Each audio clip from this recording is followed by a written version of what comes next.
చాలామంది రూ. 1,00,000కి, రూ. 2,00,000 స్టాక్స్‌లో ఎందుకు ఇన్వెస్ట్‌మెంట్ చేయకూడదు? 2, 3 లక్షలకి స్టాక్స్‌లో ఇన్వెస్ట్‌మెంట్ చేస్తే నష్టమేంటి? ఇవన్నీ మాట్లాడుతా ఉన్నారు. మీరు రూ. 100 కూడా ఇన్వెస్ట్‌మెంట్ చేయొచ్చు.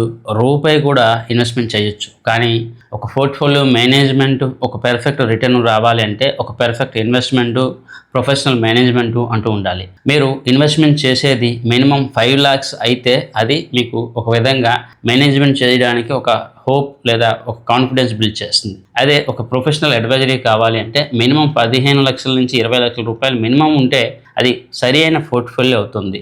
సెబీ 50 లక్షల రూపాయలు పిఎంఎస్కి మినిమం అని చెప్పి ఎందుకు చెప్పింది? ఎందుకంటే అలా ఉంటేనే ఆ స్ట్రాటజీ వర్కౌట్ అవ్వడానికి, బెటర్ పెర్ఫార్మెన్స్ తీసుకోవడానికి అవకాశం ఉంటుంది. అదేవిధంగా ఎస్ఐఎఫ్కి 10 లక్షల రూపాయలు మినిమం అని ఎందుకు చెప్పింది?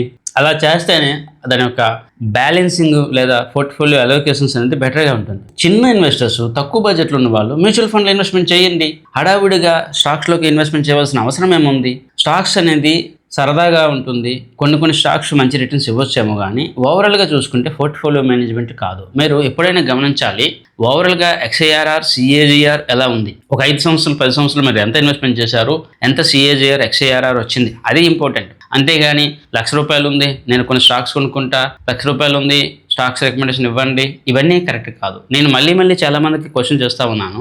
ఎవరు అయినా కూడా డైరెక్ట్గా స్టాక్స్లో ఇన్వెస్ట్మెంట్ చేసి 5 సంవత్సరాల పైన ఉంటే వాళ్ళ యొక్క ఎక్స్ఐఆర్ఆర్, సిఏజిఆర్ని అడగండి. అది అడిగిన తర్వాత మీరు అప్పుడు స్టాక్ మార్కెట్లోకి రండి అని చెప్పి నేను చాలాసార్లు చెప్తా ఉన్నాను. కానీ చాలామంది రూ. 1,00,000కి, 2, 3 లక్షలకి డైరెక్ట్ స్టాక్స్లోకి రావడానికి ఇష్టపడతా ఉన్నారు. నేను దాన్ని అయితే వ్యతిరేకిస్తాను.